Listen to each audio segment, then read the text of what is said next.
Assalamualaikum warahmatullahi wabarakatuh. Selamat pagi teman-teman. Semoga semuanya dalam keadaan sehat dan tetap semangat. Di pertemuan kali ini saya akan mencoba menyampaikan materi resolusi konflik di mana pencegahan, kelola, rekonsiliasi, dan transformasi. Resolusi konflik menangani sebab-sebab konflik dan berusaha membangun hubungan baru yang relatif dapat bertahan lama di antara kelompok-kelompok yang bermusuhan.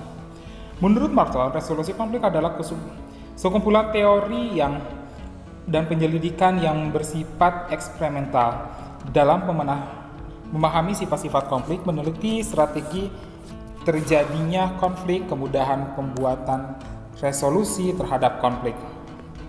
Tahapannya itu sebagai berikut. Yang pertama, adanya pencegahan. Yang kedua, mencegah timbulnya kekerasan dalam konflik. Yang ketiga, kelola. Yang keempat, mengakhiri kekerasan melalui persetujuan perdamaian. Yang kelima, rekonsiliasi. Yang keenam, membatasi atau menghindari kekerasan melalui atau pendorongan perubahan pihak-pihak yang terlibat agar berperilaku positif. Yang ketujuh, transformasi. Yang kedelapan, mengatasi sumber-sumber konflik sosial dan politik yang lebih luas dengan mengalihkan kekuatan negatif dari sumber perbedaan ke kekuatan positif. Prinsip umum resolusi konflik adalah don't fight, solve the problem. Wilding menjelaskan metode mengakhiri konflik, yaitu pertama, menghindari konflik adalah menawarkan sebuah kemungkinan pilihan sebagai jawaban terbaik. Yang kedua, menaklukkan atau mengeliminasi konflik adalah proses pengerahan semua kekuatan untuk mengaplikasikan strategi perlawanan terhadap konflik yang terjadi dalam komunitas dengan mengajukan program penyelesaian baru yang belum pasti diakui oleh satu pihak.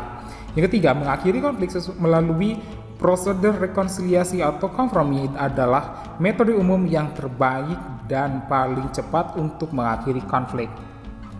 Aspek penyelesaian konflik atau pendapat dalam resolusi konflik.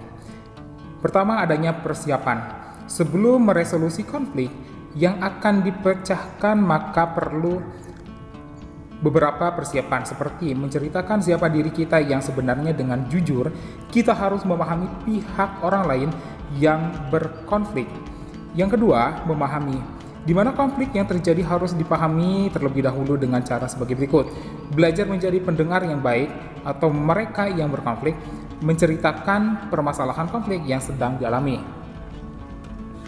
Yang ketiga, resolusi. Setelah melakukan pemahaman terhadap akar dari konflik yang terjadi, maka resolusi yang tepat adalah sebagai berikut.